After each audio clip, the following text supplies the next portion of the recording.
Now when I was a young boy, about the age of 5, my teachers taught me I could be the greatest man alive. They told me I could change the world, be whatever I wanted to be. There was no one in the world like me. Every one of us was so unique. I'd not be an average man. No sir, I'd be no average man. So I had those big dreams. Welcome back, everyone, to Eat the Rich. This is a show about our political economy, late-stage capitalism, and the millionaires, billionaires, and multinational corporations hell-bent on staving off its death rattle. As promised, this is part 2 of the Pelosi episode with Chris, myself, and Sam Knight of the District Sentinel, and we'll continue here now.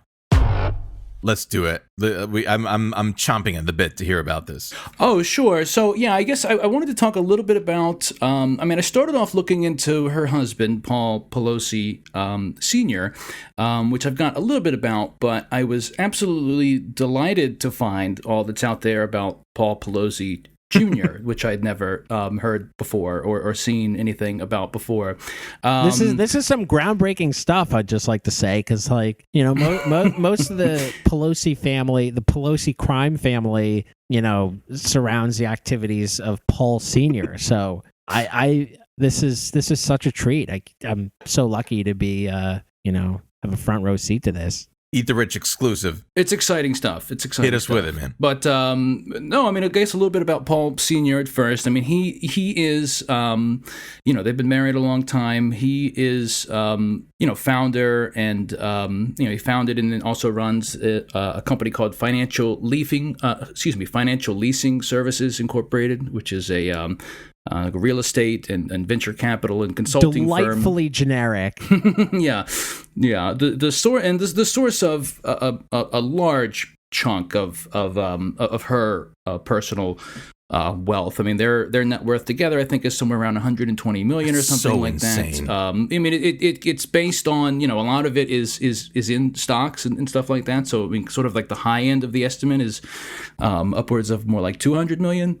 But Paul Pelosi Sr., in addition to investing in the stock market extensively, he's also invested in real estate, a lot of it in San Francisco. I was able to, he has owned apartment buildings. I was able to find, there's not a whole lot really of specific detail that can really be found about Paul Pelosi Sr. It seems like. I found mention of a rent dispute he had, I guess, with the tenants of a building that he'd owned. This was a long time ago. This was brought up, I guess, originally when Nancy Pelosi was running for office. Are you boys smoking weed in here? I can't have that. I can't have that. My wife is very important, I can't support crimes. In addition to that, I couldn't find any more specific details about that. About that rent dispute. Do you have a dog? He owns also. He owns a 4-story office building. This is just a quick list here of some of their assets. They own a 4-story office building in the financial district in San Francisco. They own additional office buildings in the Embarcadero. They own the building that houses a Walgreens drugstore in the Ocean Beach neighborhood of San Francisco. They own other commercial property in San Anselmo. They own a vineyard valued at between $5 million and $25 million. Of course they do. They own a $1 million plus townhome. Do you know what I want to avoid ever buying wine from that vineyard. I was thinking the same thing.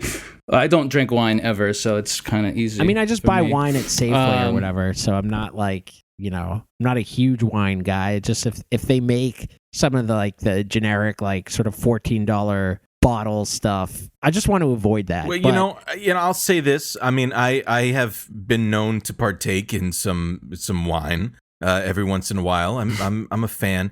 I would like to know their vineyard because I will review it as some Patreon content. I will review their wine. I'm ready. Very brave of you. Yeah. Well, that's the kind of commitment that I have to this show. So I'm willing to do this, to poison myself with their, disgusting tinctures. But sorry, I was just thinking about the wine. Please continue, Chris. Sure. Wait, I'm sorry. I was going to say that. Go ahead. Ownership of any one of those properties would be like life changing. Like if you own a fucking the building and you got a check every month from Walgreens because they're renting your commercial property, like that's like life changing wealth. In my opinion. Well, it was until the shoplifting gangs came to town.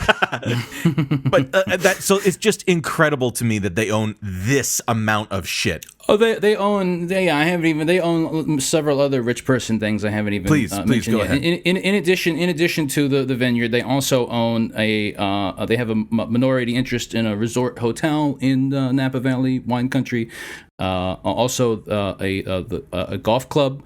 A golf club as well, and also the Piatti Italian restaurant chain. I guess they also have a minority stake in that as well. Paul Pelosi Sr., he also owned 2 teams in the UFC, the UFL, the United Football League, which existed for like 3.5 seasons from like 2009 to 2012. And like they just like canceled the last season halfway through because the league ran out of money. But he owned 2 teams in there. One of them was the California, called the California Redwoods, which he bought, I guess, in 2011, the year before it fucking entirely went under. He lost like $5 million on that deal within the year. He's also, and I couldn't find any additional information about this, he was actually sued by the previous owner of that team, and an arbiter ruled in 2014 that Pelosi owed him $990,000 for whatever. In addition to that, as Sam mentioned, he's made some very lucky trades on largely tech companies. Wait, Chris, before you get into this, I just want to say that when you were describing all these, all of his landlord duties and the vineyard and everything else, I was sort of taken back mentally to the Trump era when people were rightfully questioning, like, who is spending money at Donald Trump's hotel, who is who is tied to his business interests, or just like emoluments clause, spending money. Yeah, exactly, the emoluments clause, spending money at his businesses. And if I were an intrepid Northern California investigative reporter, I would think that, some of Paul Pelosi's tenants and some of the people who patronize the golf club and the vineyard or whatever, like, that would be interesting to dig into and see what comes up there. Yeah, why aren't we calling for that? Like, why don't, you know what I'm saying? Like, it's, obviously it's dumb to like point out hypocrisy between like the two parties or whatever, but come on. Sure. I mean, yeah, sure. Anyway, for the record, I looked into this as a LA Times article about the vineyard, which is in St. Helena, California. They don't produce wine. They produce grapes. And I think they maybe sell, this is something that sometimes vineyards do, is they just, they focus on the quality of the grape, and then they sell the grapes for other vintners to like blend and make different wines and stuff. But yeah, they don't produce wine. They just have a vineyard. The only way to be sure you're not supporting the Pelosi's is to not buy California wine. Just buy Oregon wine, Virginia wine, etc. There's some great Oregon Pinot Noirs, Washington Pinot Noirs, ice wines from the Northeast. I believe the Trump vineyard is in Charlottesville. Virginia. That's a great recommendation, Sam. Thank you. All right, we're on it. Yeah. You heard it first. So, guys, it's time to pay the bills. Do you guys like wine? Yeah, John. Whatever. I have had some wine with dinner last night. Tommy, do you like wine? Oh, definitely. Yeah, definitely. When I was drafting up some, terrible documents about, drone strikes in Yemen, sometimes I would have to unwind and have some wine. So, I tried this red table blend from the Trump vineyards, and actually wasn't that bad, guys. That's all I have. Hi, this is Ira Glass from This American Life. Do you like wine? I do. But yeah, a bit more about the Pelosi's stock trades here. As part of that, the law that Sam was talking about a bit there. One of the things that they required them to do was to disclose, one to not use information from their work as Congress, any sort of insider information for personal gain, but also to disclose any stock transactions by themselves or family members within 45 days of making it. And if you don't do that, you get a $200 fine, which they've never given one to anybody Unreal. ever, even though it's like, this a lot of stock transactions that are not going reported. The ones that we do have, not just from the Pelosi's, by lots of people, the ones that we do have, we have 57 total transactions that have been disclosed by Nancy Pelosi since the first part of 2020. And he's made some very lucky trades. He continues to beat the market time and time again. Amazing. He's largely trading on these on large tech companies that are based often in the Bay Area. And he just rocks at supply and demand. Yeah, obviously that Pelosi as well as a member of Congress is in charge of regulating. One of their bigger trades recently, within the past 2 years, they bought 40 call options on Alphabet, on Google, which what a call option is, it gives you the option to buy 100 shares of a stock at a particular date at a particular price, right? And you sort of let you kind of collect the premium and collect the profit without necessarily needing to own the underlying stock. You're basically betting that the stock price will go up, right? And you're exactly. The option that you're buying is to buy it at a lower price. So like you exercise the option when the stock price goes up, and therefore you own an asset, and if you sell it right away, you'll make money. Mm-hmm. Yeah, well, they bought 40 call options on Alphabet, which is a total of 4,000 shares, with a strike price of $1,200. That's the amount that they get to sell it for when at any time before it expires. When he sold them, the shares were worth $2,500, and he made $5.3 million off the deal. When he sold them, though, raises additional questions because he sold them the week before the House Judiciary Committee voted on an antitrust bill that was intended to curb and regulate the power of these big tech firms like Google. Obviously the kind of thing that he had certainly had advanced knowledge of and knew that it could potentially negatively impact the value of the stock before he sold it. This was in the middle of last year. Around that same time, he made an additional $1.4 million off calls on Amazon, Apple, and NVIDIA, which is the semiconductor chip manufacturer. More recently, the most recent disclosures that we have are from just from this past December. He sold shares of Apple totaling $1 million to $2 million. Purchase calls, more calls on Google, totaling $500,000 to $1 million. Additional call options on Micron Technology, Roblox, Salesforce, and Disney. Some of the other ones that he's traded in heavily, Tesla also is one of them. Slack, the start of the pandemic, I know they made a lot off of Slack. But yeah, I mean, of all of the ones that we have disclosures for, it is predominantly these sort of Silicon Valley, Bay Area based tech companies. And there has also been some speculation throughout the years that that Nancy Pelosi has sort of been sort of standing in the way of reforming some of the way these big tech companies are regulated, which sort of raises questions about that as well. What I can't help, but think of, but think of, and Mr. Biden, if you're listening, if we can't have any sort of socialism or meaningful economic reform or anything, just post the Pelosi stock trades in real time where we can all see them. Please just at least give us that. That's what we need. And I That's can what we need. I can take my no money and put it all in and get a return. So I guess I should square maybe a circle. Chris, I don't want to tread on your Sure. thing here, but Please.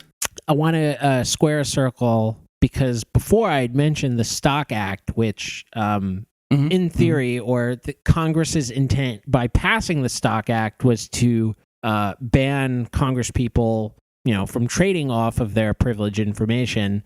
And clearly it didn't work. And one of the reasons it didn't work is because the Justice Department is ultimately the ones that are enforcing it. And, good luck getting them to go after a congressperson. But they also have a legitimate reason in legal terms for not going after congresspeople, which is that to prosecute an insider trading case, you need to be able to prove intent. And in instances of corporate insider trading, oftentimes you'll get some dumbass executive who leaves a paper trail. Either They're not pros like the Pelosi. Well, That's right.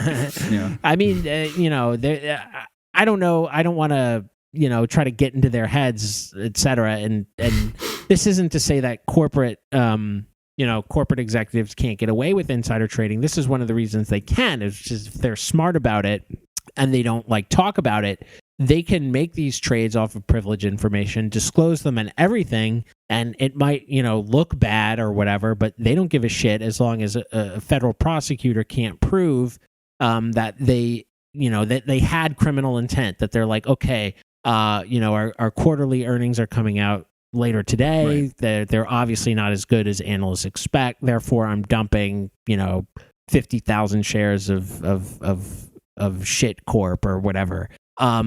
So one way around this problem is for Congress. It's obvious, which is to ban congresspeople from trading stocks. Period. No brainer. Pelosi was asked about this recently, which is, I think, part of the reason why we're doing this episode. And she scoffed at it. She totally thumbed her nose at it. Madam Speaker, Insider just completed a 5-month investigation finding that 49 members of Congress and 182 senior congressional staff. Yeah, they're referencing a Wall Street Journal report on I'm wondering if you have any reaction to that, and prima facie violations of the Stock Act. Be banned from trading individual stocks while serving in Congress. No, I don't know to the second one. We have a responsibility to report in the stock.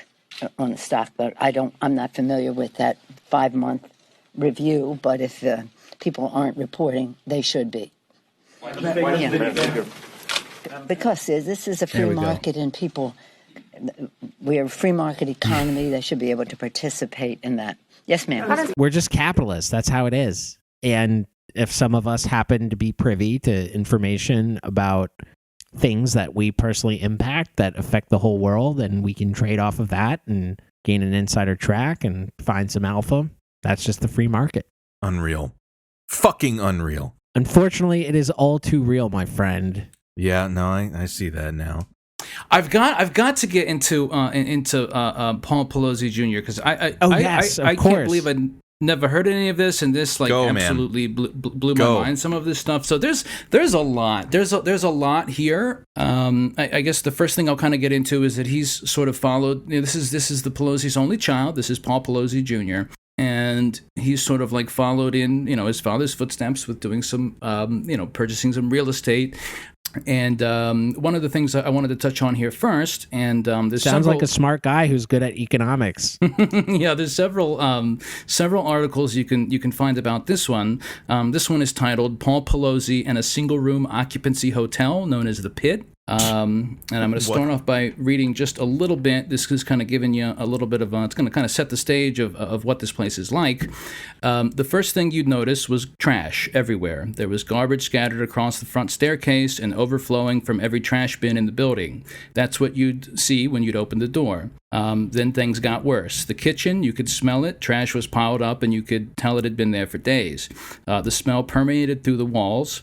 The garbage and rotting food had been there for days. Not surprisingly, residents complained of vermin. Jesus. And I guess they'd also seen roaches as well. And the city of San Francisco has been issuing violation after violation for years on this residential hotel in the Mission District since 2015. This article was published in 2018. Since 2015, there have been 36 complaints registered with the Department of Building Inspection and 248 reports made to 311 regarding this building. I'm sorry, you said this is Hunter Biden's apartment?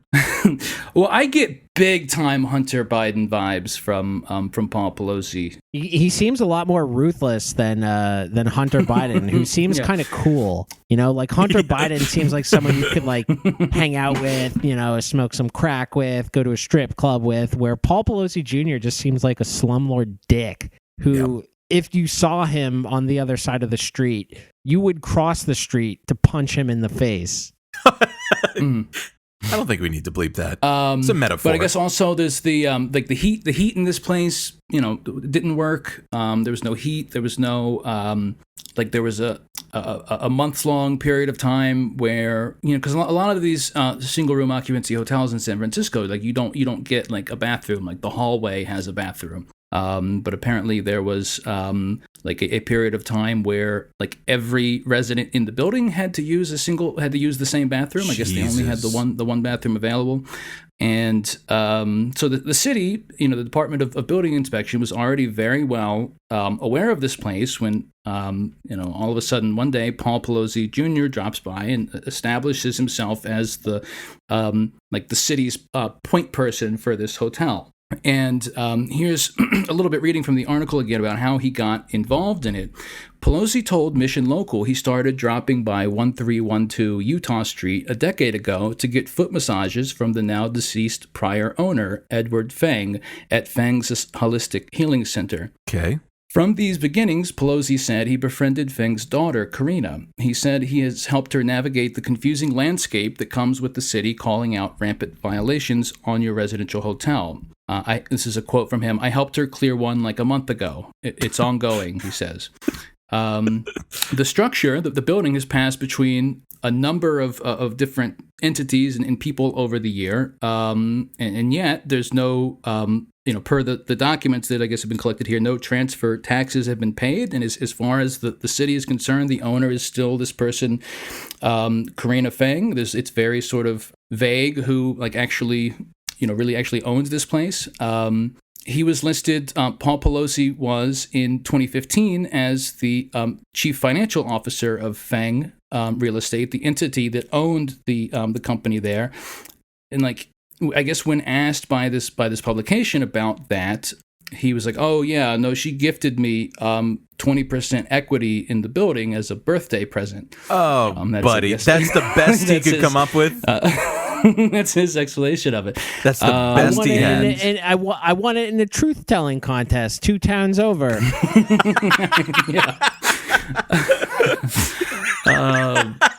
But there's more here. So there's a purchase agreement that was included as an exhibit in a 2016 lawsuit against this company, Feng Real Estate, with a signed agreement from July 2015 that has Paul Pelosi listed as the listing agent in the $4 million sale. Ownership of the building, this would have been in 2016. Ownership of the building changed that year from Feng Real Estate Incorporated to another company called Feng 24 LLC. And kind of parsing that LLC is sort of complicated. But what I guess they were sort of able to figure out here is that basically it's this is so confusing because there's so many fucking different things here. So basically they set up this other LLC and then transferred the ownership to this other company, West Edge Halo Incorporated. This sounds so sketchy as shit, man. And that's where we get the name. So the CEO of this company is someone named Georgina Rodriguez Ramirez, she's also listed as a manager of the other company, like Feng 24 LLC. So basically, it's the same group of people that Paul Pelosi Jr. is somehow also a part of.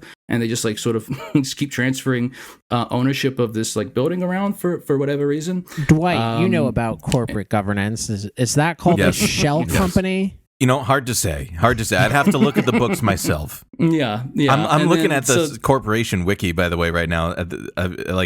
This is sketchy as shit. It's very sketchy. And this new person, Ramirez, who's associated with this other company, so it says here that her and her colleagues have been, representing themselves to the city of San Francisco as the owners of the building, and it's like I guess they've tried to reach out to this person. They're trying to get like sort of any kind of information about this company. They found the address for the LLC is just like a single story home in Fremont, which is in the East Bay, like a single family home. There's also several. This person, Georgina Ramirez, signed several $1,000s worth of checks that were paid to the Department of Building Inspection that were drawn from the Feng LLC bank account. So I guess I'll pick up from here reading. This is the other little wrinkle that's kind of thrown into it. It says, so if you're confused as to why Feng 24 LLC apparently has nothing to do with Miss Feng, the person who I guess Pelosi said that he'd originally known that brought him on board to help with the building's problems.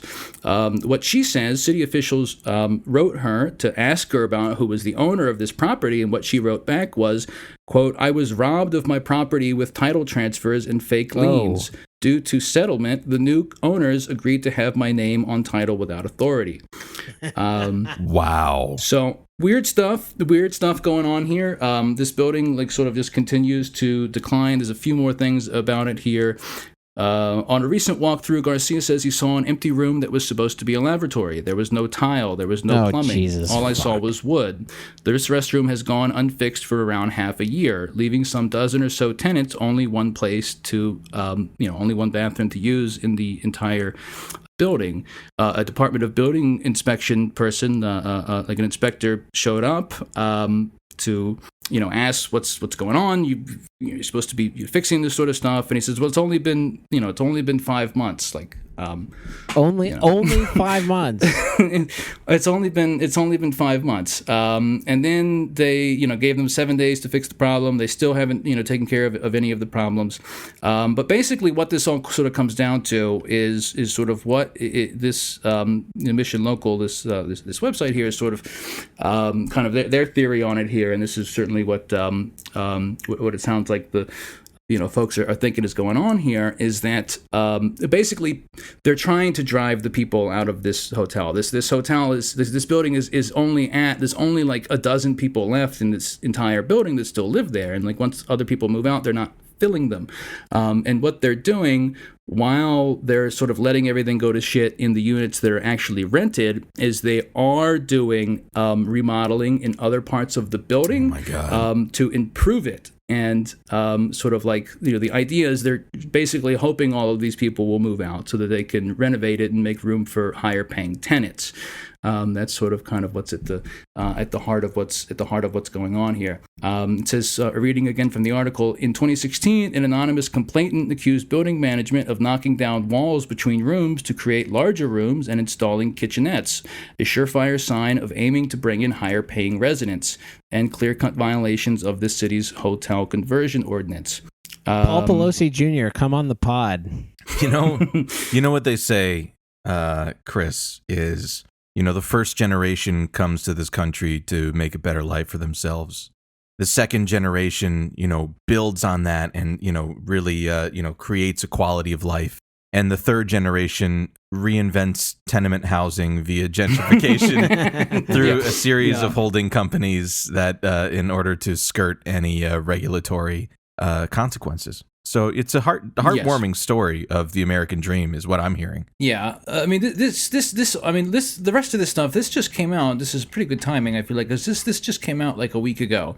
But there's been a few articles that have been written about Paul Pelosi Jr.'s involvement in not one, but not two, not three, but at least 5 companies that have, all been investigated by the feds for one reason or another, for various, all unrelated criminal activities. He just somehow seems to keep getting involved in these. And we're just going to go down the list here. The first one, this is it's called Info USA, and this was a database marketing company. They broker lists. They would collect lists to be used in telemarketing, and sell them, match buyers and sellers of different types of data. Paul Pelosi Jr. joined as the senior vice president in February of 2017, despite already holding a full-time position somewhere else, and also having no experience in database marketing. He joined the company. The owner of this company is a guy named Vinod Gupta, who's a major Clinton donor. He had already been investigated by the SEC a decade earlier after allegations that he'd misused company funds to fly the Clintons around on private corporate jets. So he also, this company, and there's a good New York Times article about this from back in 2007 about this company. And actually, I think I originally said 2017. I think I may have typed that wrong. I think this was back in 2007 when Paul Pelosi first joined it. But this is from the New York Times article here. Info USA advertised lists of, these were the names of some of their lists: elderly opportunity seekers, which was a list of 3.3 million older people, quote, looking for ways to make money. They had another list called suffering seniors, 4.7 million people with cancer or Alzheimer's. Oh my God. They had another list called Oldies But Goodies, which contained 500,000 gamblers over age 55. And another list had said, quote, these people are gullible. They want to believe that their luck can change. And so basically what ended up happening, what the investigation was into this company, is that they were knowingly selling these types of lists of old people of a certain they compile these lists of old people of a certain economic level that can afford to spend money on whatever, and lists like these are hot commodity. There'll be lots of all these telemarketing places buy lists like this from somebody, and they were selling them not just to it's not even like a gray area, not even like telemarketing that's kind of sketchy. Like, they were selling these lists to people who call you and tell you they're from the IRS and clear your bank account out. Like, those are the kind of people that they were selling these lists to. Info USA. So that's this. I'm sorry. ahead, yeah. That is upwards of some of the most fucking scummy shits. Oh, absolutely. That anybody could be involved in. This is like what zero people understand what I'm talking about when I say this, but Jen Shah from Real Housewives of Salt Lake City, that's the kind of shit that she's getting fucking indicted for, allegedly. Well, what's one thing that's interesting? Like I said, hold on, no one. Yes, I watch Real Housewives of Salt Lake City, and I love it. It's all right, man. One thing that's interesting, and I hadn't I hadn't known exactly. Do you remember Wachovia? Do you remember the Wells Fargo took them over? Sure. Do you remember the bank? Oh, yeah. British Exactly. Wachovia? That was my bank in my Watch parents' over ya. bank They when I will was watch over ya.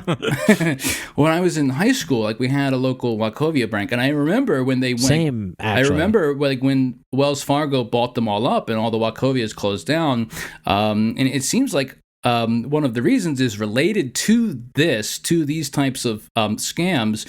So these kind of companies, the companies that were, buying these lists from Info USA, where again Paul Pelosi Jr. was a senior vice president, is that these companies, they would use the banking data to create unsigned checks. And then use those to withdraw for funds from the victims' bank accounts. And most banks I guess, have, audit these types of things.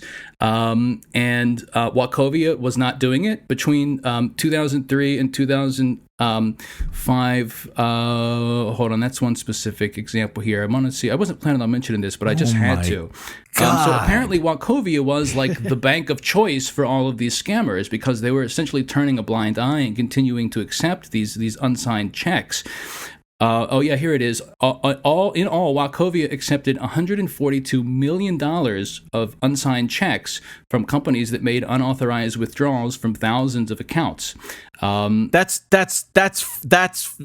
willful. Of course, absolutely. You as any institution, you don't have $100+ million coming in without having knowledge of how it's the business model. What the business model you're is. supposed to, obviously periodically screen these companies that are submitting these unsigned checks, and there's not really any evidence that Wachovia really did any of that, but they continued to, obviously they profited millions of dollars from these withdrawals from doing this, and there was a lawsuit that was filed in which it was alleged that Wachovia was warned thousands of times about what they were doing by processing these fraudulent checks, but willfully ignored them. I'm not like drawing any through lines for this. I'm just offering this as a data point that in 2006 that the mortgage on the Walgreens location at 820 Sir Francis Drake Boulevard in San Anselmo, California,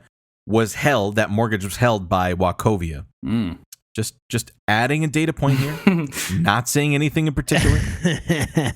And a Walgreens there on Geary Boulevard at 25 Point Lobos Avenue. Another one.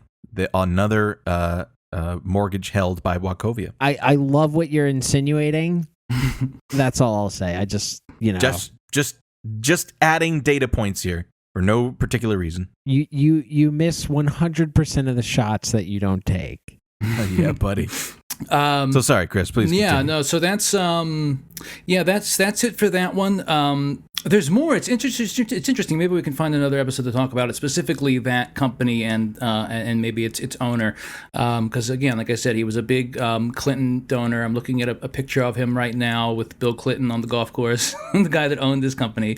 So we'll move on to the next one. Another company that Pelosi Jr. was associated with. This was Natural Blue Resources. This was an environmental investment company. Paul Pelosi Jr. joined in 2009 as president. The two owners of that company, a guy named James Cohen, he had previously, before this, been jailed for financial fraud, and the other co-owner, Joseph Karazi, previously been charged with breaking federal securities laws, and was also permanently barred from acting as an officer of a public company when they founded this company. And Paul Pelosi Jr. joined in 2009. According to charges that were filed in 2014, he was recruited to join to create the firm, along with former New Mexico Governor and Attorney General Tony Anaya, who was charged for his involvement in this. Pelosi Jr. was not. Pelosi Jr. served as president and board member from the company's IPO in August, from when it was founded in August 2009 for 5 months, and then also served on the board of another company that was run by Cohen's wife. I'm sorry. Yeah, that is an awful lot of smoke for there to be no fire. Oh, there's more. Yeah, it's really incredible just how much there is. Yeah, so it looks like, says Pelosi Jr. owned more than 10 million shares of the company. The SEC suspended trading in Natural Blue stock, but Pelosi Jr. was never charged.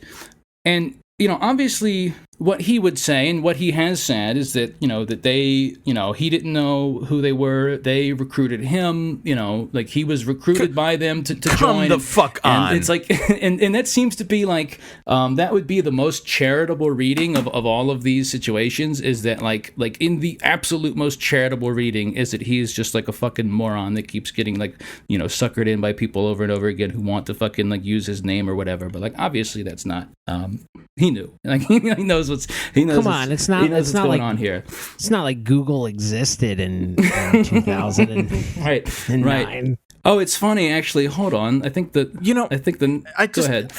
I'm sorry. I just have to reflect for a Yeah, second. please. 'Cause, like, as a non-rich, I identify as a non-rich individual, and when I change jobs, like, and I've changed from one position to the next, I treat it like I'm working on live electrical wires. Like, it's very delicate. I'm making sure I'm doing it and making the right connection. Well, if I leave that job on a Friday, I could start that job on the Monday. You treat it with like the utmost level of like, risk aversion and anxiety and stuff like that, because it's just like, this is my livelihood. And frankly, like me and the majority of the working class in this country is like, if I were to miss like a week of a paycheck, I don't even know how I would handle that. Like, it would have rippling implications for probably at least like 6 months. Like, because of, the amount of inundation of debt and bills and shit like that we have. And it has nothing to do with the fact that I'm bad with money. But it's you have to handle it extremely delicately. So for me to like hear that he's like joined as a president of a company and was like, I don't know, the guys seem nice enough. Yeah. It's just like, it's a level Right. that I just have sincerely no firsthand experience. Like, I have no idea what that would even be like to just be like, yeah, I don't know, I came on as president and, it seemed like a bunch of swell characters. Listen, Paul Pelosi Jr. called dibs on president, and, he was the first one. The others, they were like, I called dibs on king and dictator, and... Unfortunately, these weren't positions that were available on the board of directors. Incredible. It's funny as well, Sam, that you said the thing about, I think it was you, Sam, that said the thing about, Googling didn't exist back then, because actually I'll read exactly from the start of the next one here. This is from the reading from the Daily Mail article that has some of this outlined here. It says, in October 2013, Pelosi Jr. landed a job as vice president of biofuel company Fog Fuels. If he had Googled his new business partner, Pelosi Jr. would have known he was wading into murky territory. Just 1 month earlier, the SEC announced that it had filed charges against the company and its founder, Paul Marshall. So Paul Marshall is the guy who's the founder of this company.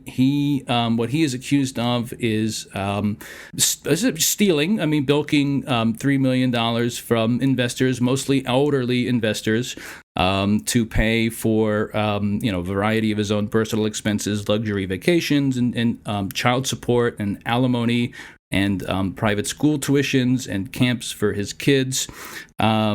Separately from what he had criminally going on with this company, he was also embroiled in Atlanta, Georgia. An official in Georgia was found guilty of helping arrange, it was like a bribery scandal. He was found guilty of helping arrange city contracts for this guy, Paul Marshall's wireless internet company. So this company, Fog Fuels, was dissolved at the end of 2015. This guy, Paul Marshall, he was sentenced to 6 years in federal prison for what went on with this company for defrauding the investors after cooperating with the FBI on the bribery case. Did you say that it was biofuels? Yeah, biofuels, yep. I just did a quick cursory research or whatever, and I think what that refers to, Fog Fuels, is FOG is an acronym for fats, oils, and grease. It's turning wet restaurant grease into biofuel, like turning waste into biofuel. That's supposed to be retirement grease. and not only that, but I think it's also like taking fats, oils, and grease from wastewater, from black water, from poop, from sewage, and like turning it into biofuels. So it may be good for him. Oh yeah, here's a good one. Here's another. Here's just I kind of left. How was there more? Yeah, I left. Oh, there's several more. Here's actually one I left out. This is just a brief little excerpt, just a little aside that's kind of in the article here. In 2014, Pelosi Jr. moved on to two new roles. This was after leaving Fog Fuels. The first was as independent director of Los Angeles-based drug company Targeted Medical Pharma, which a year after Pelosi Jr. left the firm, was accused by the Food and Drug Administration of testing drugs on people without authorization. Oh, boy. I missed that one. But the next one I have here, this is the next company that he went on to. This was Corporate Governance Initiative, which he joined in 2014, October 2014, as business development executive. That was his position. The SEC filing said that the company CGI is a nonprofit group focused on, quote, transparency, capitalism, and building sustainable organizations. Wow. And that Pelosi was promoted to executive director of that organization the following year in December 2015.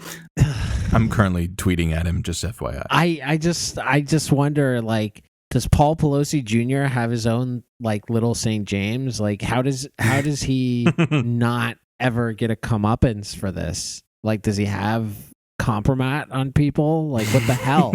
I mean, who's going to prosecute him? Who wants to be the ones that go after the freaking Speaker of the House's son? And also, like, I forget too, and in my head, I'm just like, how is there so much on him? But he's 53. Like, if you have to, like, remember, and I hope this isn't taken the wrong way, but, like, how old Nancy Pelosi is. She's 80? Yeah. 80 something. Yeah, I know. Paul's around. Paul Senior's around 80 something. She's going to be 82 in 2 months or whatever, and she's running for re-election. God, this is some late stage fucking. Like, the gerontocracy That's so good, dude. is alive and well, friends. Just going to interrupt with this little tidbit here, too. In 2018, it was reported Paul Pelosi Jr. celebrated New Year's Eve at Mar-a-Lago, where he posed with Ivanka Trump. Come on. No. Come on. I can't make it up. 2 on the nose. What a fucking joke. And so, so this company he was working at, this nonprofit or whatever, it was like in his time there that he met his next associate. This is a guy named Asa St. Clair. That is a made-up name. Yeah, who this is Pelosi Jr. met him through this nonprofit, developed a close relationship with him. This guy, Asa St. Clair, is accused by the Department of Justice of running a fake charity. Reading from the article here, in November 2019, prosecutors accused New York-based executive Asa St. Clair of running a cryptocurrency scam through his charity. Yes. There it fucking is, dude. There it fucking is. Through his charity. Put it on the blockchain, baby. The World Sports Alliance, which they described as a, quote, sham affiliate of the United Nations. Chris, I may not have been paying attention when you started talking about him. Does he try to seek out criminals to do business with? They just keep recruiting him. They keep asking him, he's, like you said, he seemed like well enough guys, How is he supposed to know? What a fucking joke. How is he supposed to be held responsible for the people he's, becoming the president of their company? Over and over and over again. It's not his job to know that they're under criminal investigation. It's not Paul Pelosi Jr.'s job to educate himself. But more about this cryptocurrency scam here. St. Clair allegedly defrauded investors in IGO-Bit, a digital currency he claimed that this World Sports Alliance was developing, but which turned out to be the fraudulent bait with which to lure victim investors. Prosecutors say that he recruited investors between 2017 and September 2019 by claiming that their money would help developing countries around the world, but instead used the cash to pay his own personal expenses, including dinners at Manhattan restaurants, airline tickets, and online shopping. St. Clair, who was reportedly arrested in California trying to get on a plane to Madagascar by way of Paris, has been charged with wire fraud and faces up to 20 years in prison if convicted. Pelosi Jr. endorsed the allegedly fraudulent digital currency on its website in January 2018, saying, this is a quote from Pelosi Jr., "IGO-Bit is the absolute best offering I have ever seen."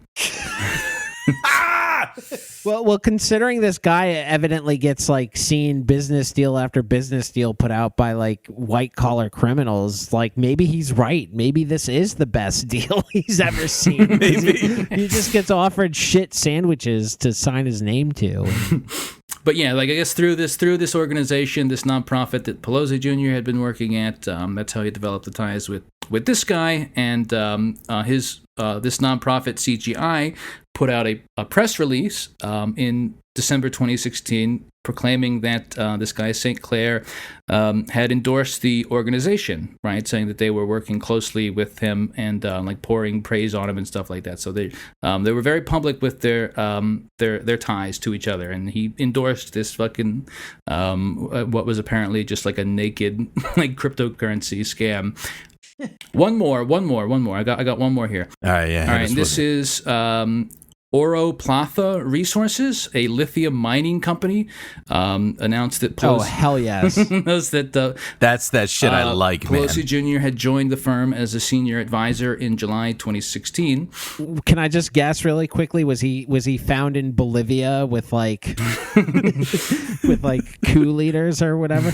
I'll read from the Daily Mail article here. This is 1 month later. This was a month after Pelosi joined as a senior advisor. 1 month later, Oro Platha's company leadership was accused of, quote, breaching its fiduciary responsibility and fraudulently issuing $26 million of shares without the approval of the board of directors, according to a 2018 Nevada civil lawsuit. The lawsuit, which was brought by Oro Platha against its old management, claimed that the former chairman, president, and CEO awarded 16 million shares worth $26 million to, quote, themselves and to close ally recipients without board approval, a move the lawsuit described as fraudulent. The company has since changed its name to American Battery Metals Corporation. Pelosi Jr. received $2.8 million of the allegedly fraudulent shares in July 2016. So we're just supposed to believe that this guy is walking ass backwards into scam after scam, and it's all just a coincidence. That's the most charitable reading, is that he is like the fucking Mr. Magoo of like like walking into scams. Jesus Christ, dude. Wow. What a fucked up family, huh? Beginning to think this Pelosi family is something to look into here. Oh, there's a little bit more. Let me just read the last little bit of this here. This is about the same one. The source said Pelosi Jr. bought the shares for $2,800 when their market value was between $4.2 million and $5.1 million. According to Boston federal prosecutors, the alleged fraudulent share scheme was one of a collection of stock scams, all coordinated by a Swiss financier, now convicted for a $164 million securities fraud. Prosecutors claim that the financier replicated the alleged fraudulent activity at this lithium mining company and in many other companies as part of a, quote, massive global securities fraud scheme that netted proceeds of approximately $164 million. In January 2020, the man at the center of that huge pump and dump scheme, Swiss asset management firm owner Roger Knox, pled guilty to securities fraud. Documents from the federal case say that Oro Platha, the lithium mining company, was one of the several companies that was participated in that. Again, Pelosi Jr., not named as a criminal case, somehow continues to sort of get overlooked. Even when, that's the really incredible thing, is that one, I think, which one was it? It was the Natural Blue Resources, the one that he was supposedly like recruited into joining with the former governor of New Mexico, who was charged. He was not. Isn't that incredible? It sounds like the most charitable interpretation of all this is that, like, white collar criminals just love Paul Pelosi Jr. and want him on the board because I can't think of any reason for that. Right, and that him being a part of the venture will buy them like 6 extra months. Yeah, that's so funny. Yeah. But that's it. That's that's his illustrious business career here. I hated Nancy Pelosi before this, but motherfucker, this is some sick shit. I honestly can't believe it. Like, and I think, in an effort to kind of like, bring this together as like a wrap up, and this may have gone for 2 parts, I don't know. But like, I think you said it earlier in the episode, Sam, of like, her being an agent of capital, as well as being like a capitalist herself, in the sense that like she owns many properties and financial stakes in many different ventures and stock holdings across like different asset classes and all that. But like the fact that she holds so much power, not only just like over Congress and over her party, but also, being in the seat of power as the Speaker of the House for however many years out of the past 20 years, and chooses to do nearly nothing to aid us, like the working class, in that time, to then go ahead and personally enrich herself via either her husband or her husband or her partnership's different ventures, utilizing the knowledge that she has, proprietary, like material, non-public information that for whatever reason is not illegal to do so if you're like, have this, high-ranking committee, positions and all that stuff. She's just good at supply and demand. What are you talking about? and also do so all the while with complete condescension for anyone that represents any sort of just slam dunk social progress. And also choose not to prosecute one of the clearest classical war criminals in modern world history. You have to be I can't imagine that you can't think about that and not come to the conclusion that she has to be a supremely fucking evil and cynical person. Well, I couldn't help but kind of sort of think the same thing about her son, in that cause I couldn't help but think of it in the perspective of literally he doesn't ever have to work in his life. All he has to do is wait for his parents to die, and as their only child, he gets $120 million or whatever their fucking net worth is.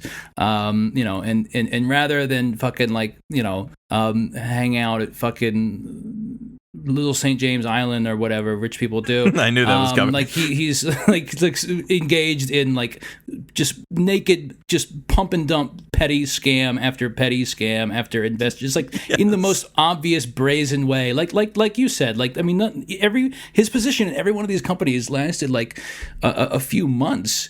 I mean, they were just trying to get the most time possible they could out of it, because it's obviously it's not a self-sustaining model to set up a fake company just to rip people off. You've only got so long. They're built Chris, to fail. If I can fact check you very briefly, I think you inadvertently described Paul Pelosi Jr. as the Pelosi's only child, and that's not true. They have other.